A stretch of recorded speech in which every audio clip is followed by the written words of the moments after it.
Welcome শিক্ষা সংস্থান। আজকের আলোচনার বিষয় আপার প্রাইমারি টেট, এবং এই আপার প্রাইমারি টেটের প্রচুর পরিমাণে কোয়ারি রয়েছে যে স্যার 150 মার্কসের এক্সাম হবে, সেটা আমরা জানি আপার প্রাইমারি টেটে এবং সেটা দেখেছি।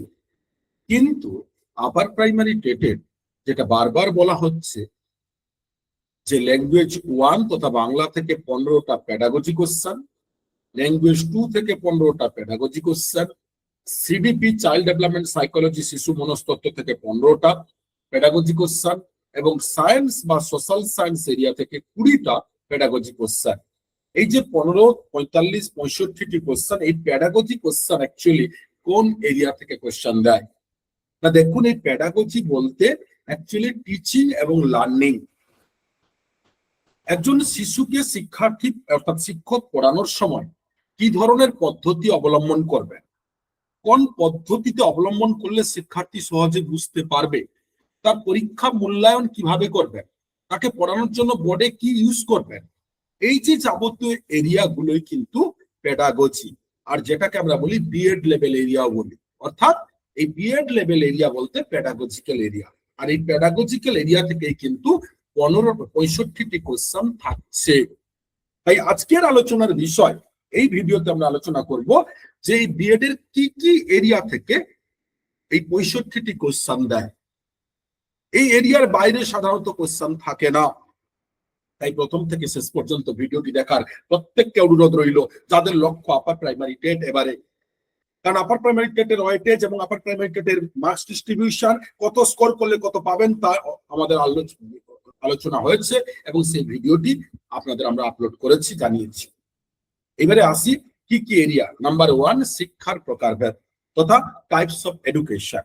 এই শিক্ষার প্রকারভেদ শ্রেণীগতভাবে 3 ভাগে ভাগ হয়। একটা প্রথাগত শিক্ষা, 2 অপ্রথাগত শিক্ষা, 3 প্রথা বহির্ভূত শিক্ষা, অর্থাৎ ফর্মাল, নন ফর্মাল এবং ইনফর্মাল। এই 3 শিক্ষা মূলত কাকে বলে, এদের বৈশিষ্ট্য কি, কাকে বলে, এদের বৈশিষ্ট্য কি, এবং এদের নীতি কি এবং উদাহরণ কি। অর্থাৎ ফর্মাল এডুকেশনের এজেন্সি কি কি, ইনফর্মালের এজেন্সি কি কি, নন ফর্মালের এজেন্সি কি কি। এই হচ্ছে শিক্ষার প্রকারভেদ। এখান থেকে কোশ্চেন মোটামুটি কখনো কখনো একটা দেয়, কখনো কখনো 2টো দেয়। 2 নম্বর এরিয়া শিক্ষার স্তম্ভ, যেটা মূলত 4 পিলার্স অফ এডুকেশন বলি আমরা। শিক্ষার 4টি স্তম্ভ। এই 4টি স্তম্ভ কি কি? Learning to know, learning to do, learning to live together, learning to be. অর্থাৎ জানার জন্য শিক্ষা, কর্মের জন্য শিক্ষা, একত্রে বসবাসের জন্য শিক্ষা, বাঁচার জন্য শিক্ষা। এই যে ডেলার্স কমিশনের এই 4টে শিক্ষার স্তম্ভ, এখান থেকে প্রশ্ন দেয় যে কোন সাবজেক্টে ভারতবর্ষের প্রথমত জাতীয় শিক্ষানীতি অনুযায়ী এই 4টে পিলারের মধ্যে 2020 জাতীয় শিক্ষানীতিতে কোন পিলারটা ফলো করা হচ্ছে, এবং এই প্রত্যেকটি পিলারের প্রত্যেকটির বৈশিষ্ট্য কি, প্রত্যেকটির বৈশিষ্ট্য কি, এবং প্রত্যেকটির উদাহরণ কি। কোন ধরনের শিক্ষাকে জানার জন্য শিক্ষা বলা হয়, কোন ধরনের শিক্ষাকে কর্মের জন্য শিক্ষা বলা হয়, এবং বিষয় সাবজেক্ট অনুযায়ী বাংলা, ইতিহাস, ভূগোল, যে যে সাবজেক্টের, অর্থাৎ বাংলা ইংরেজি তো রয়েছেই কমন, এছাড়া ইতিহাস, ভূগোল এবং সায়েন্স, সোশ্যাল সায়েন্স, সায়েন্সের ক্ষেত্রে অঙ্ক, বিজ্ঞান, জীবন বিজ্ঞান, ভৌত বিজ্ঞান, তার জন্য কোন পিলার্স ইউজ করা হচ্ছে। এখান থেকে কোশ্চেন মোটামুটি 1 থেকে 2টো থাকে। নেক্সট এরিয়া শিক্ষণ ও শিক্ষণের স্তর, টিচিং এবং learning, the levels of teaching, যেটা বলি আমরা memory levels of teaching, understanding levels of teaching, reflective levels of teaching, mastery levels of teaching, স্মৃতি শিক্ষণ, বোধগম্য শিক্ষণ, প্রতিফলন শিক্ষণ, পাণ্ডিত্যের শিক্ষণ। এই প্রত্যেকটি টিচিং এর ফাদার্স কে, এই স্মৃতি শিক্ষণ মডেলের ফাদার কে, এর জনক কে, এবং এই স্মৃতি শিক্ষণের কি কি এলিমেন্টস আছে, কি কি উপাদান আছে, এবং সেই উপাদানগুলোর আবার কি কি কাজ আছে প্রত্যেকটি উপাদানের, এবং তার বৈশিষ্ট্য কি কি প্রত্যেকটি উপাদানের, এবং প্রত্যেকটি মডেলের আবার স্টেপস গুলো কি কি, তার কি কি স্টেপস রয়েছে, এবং প্রত্যেকটি এই মেমোরি, আন্ডারস্ট্যান্ডিং কখন ব্যবহার হয় টিচিং এ, শিক্ষক কখন ব্যবহার করেন, কখন ব্যবহার করেন। এই প্রত্যেকটি লেভেলস থেকে কিন্তু কোশ্চেন, এবং এখান থেকে কিন্তু সাবজেক্ট ওয়াইজ প্রত্যেকটা এরিয়া, বাংলা, ইতিহাস, ভূগোল, ইংরেজি, প্রত্যেকটা যে প্যাডাগজি বলছি, এখান থেকে প্রায় 2 থেকে 4টে কোশ্চেন দেয়। নেক্সট এরিয়া শিক্ষণের পদ্ধতি, প্রচুর পদ্ধতি আছে মেথডস অফ টিচিং, যেমন lectureship method, demonstration method, projected method, brainstorming method, problem solving method, discussion method, synchronous method, asynchronous method, deductive, inductive, এরকম আরো আছে যা এখানে আমরা লিখিনি। প্রায় এরকম 30টি টিচিং মেথড আছে।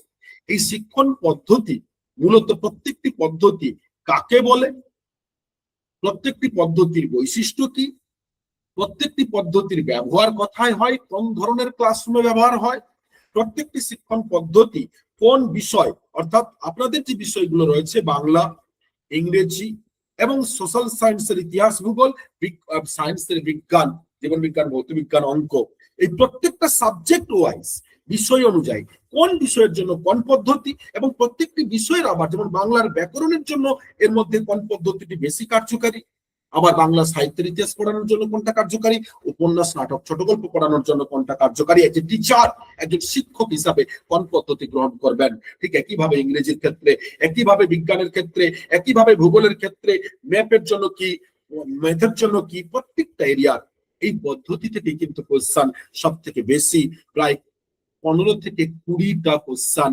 টোটাল এরিয়ার, অর্থাৎ বাংলা, ইংরেজি, language 1, language 2 and social science মিলিয়ে। নেক্সট, শিক্ষা প্রদীপন, টিচিং এইডস যাকে আমরা বলি। এই টিচিং এইডস এর আবার এর মূলত কি, অর্থাৎ এর নীতি কি, এর বৈশিষ্ট্য কি, এর গুরুত্ব কি, এর প্রকারভেদ এবং এর প্রত্যেকটি প্রকারভেদ সাথে সাথে এর উদাহরণগুলো, যেমন শ্রবণ, দৃশ্য, অডিও ভিজুয়াল, এই প্রত্যেকটি মেথডের কি বিষয়, এখান থেকেও কিন্তু মোটামুটি 5 থেকে 7টা কোশ্চেন থাকে। নেক্সট এরিয়া মূল্যায়ন।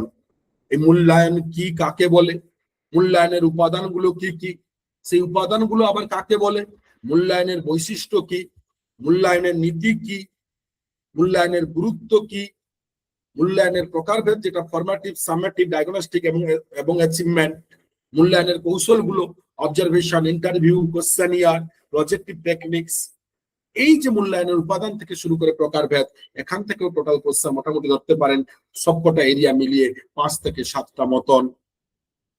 তাহলে এই দেখলাম মোটামুটি আমরা যদি দেখি মূল্যায়ন থেকে 5 থেকে 7, শিক্ষা প্রদীপন থেকে 5 থেকে 7, মানে 10 বা 14, এভারেজ 12, এখান থেকে এভারেজ 20, 32, এখান থেকে এভারেজ 3 থেকে 4, 35, 36, এখান থেকে এভারেজ প্রায় 2টো, 38, এখান থেকে এভারেজ প্রায় 2টো, 40। এইবারে আরো 25টা এরিয়া থেকে যাচ্ছে। এই 25টা কোশ্চেন কোন এরিয়া থেকে থাকছে না, সেটা থাকছে পুরোটাই হচ্ছে CDP, child development and psychology, যেটা শিশু মনস্তত্ত্ব, যে শিশু মনস্তত্ত্বের বৃদ্ধি, যে শিশু মনস্তত্ত্বের বিকাশ, যে শিশু মনস্তত্ত্বের শিখন, যে শিশু মনস্তত্ত্বের এরিয়া শিখন তত্ত্ব, যে শিশু মনস্তত্ত্বের বুদ্ধি, যে শিশু মনস্তত্ত্বের হচ্ছে ব্যক্তিত্ব, প্রেষণা, এই যে প্রত্যেকটি শিশু মনস্তত্ত্বের এরিয়া, তার সাথে এই কোন স্টেজে, ইনফ্যান্সি, চাইল্ডহুড, লেটার, আর্লি, কোন স্টেজে কোন টিচিং মেথড ইউজ হচ্ছে, তার সাথে কোন ধরনের শিক্ষণ তত্ত্ব কার্যকারী, অর্থাৎ ওর সাথে লিঙ্ক আপ করে কোশ্চেন বাদ বাকি প্রায় 20 থেকে 25টা দেয়। তাহলে শিশু মনস্তত্ত্ব এবং টোটাল প্যাডাগজি মিলিয়ে কোশ্চেন কিন্তু টোটাল 80টা কোশ্চেন, কারণ এদিকে প্যাডাগজি 65, সিডিপির মেন এরিয়া 15, টোটাল 80টা কোশ্চেন, 65 প্লাস 15, 80টা কোশ্চেন কিন্তু আপনি সিডিপি এন্ড প্যাডাগজি থেকে পাচ্ছেন। তাই আপনাকে অবশ্যই কি করতে হবে না, স্টাডি করতে হবে। তাই এখনো পর্যন্ত যারা প্রিপারেশন শুরু করেননি বা যারা রং এওয়েতে যাচ্ছেন, আপনাদেরকে কেউ মিসগাইড করছে, নিজেরা মিসগাইড হচ্ছেন, আপনাদের কাছে শিক্ষা সংস্থানের পক্ষ থেকে অনুরোধ যাতে আপনারা মিসগাইড না হন, যাতে জীবনের প্রকৃত সঠিক পথে লক্ষ্যে এগিয়ে যান। তার জন্যই শিক্ষা সংস্থান এবং শিক্ষা সংস্থানের ইউটিউব চ্যানেলে আসা। আমাদের কারোর ক্ষমতা নেই আপনার খারাপ করার, আমরা যদি কারোর খারাপ না, ভালো না করতে পারি, খারাপ করব না। তাই এই রকম প্রতি মুহূর্তে আপার প্রাইমারি টিচিং, এসএলএসটি, মাদ্রাসা, school, SI, Bihar TET, Jharkhand TET, UGC NET, SET, JRF, যাবতীয় বিষয়ের আপডেট তথ্য পাওয়ার জন্য, ক্লাস পাওয়ার জন্য, স্ট্র্যাটেজি পাওয়ার জন্য যারা এখন আমাদের চ্যানেল সাবস্ক্রাইব করেননি, দ্রুত সাবস্ক্রাইব করুন, শেয়ার করুন, নোটিফিকেশন বার অন করুন, যাতে সময় মতো ভিডিও দেখতে পান এবং আপডেট হতে পারেন। এছাড়া আমাদের আপার প্রাইমারি কেটের রেগুলার ব্যাচ চলছে এবং নতুন ব্যাচের অ্যাডমিশন ওপেন রয়েছে। যারা অ্যাডমিশন নিতে চান আমাদের এই পেড কোর্স ব্যাচে অবশ্যই জয়েন করতে পারেন। তার জন্য আমাদের নির্ধারিত দেওয়া নাম্বারে যোগাযোগ করুন এবং দ্রুত সিট বুক করুন। ধন্যবাদ।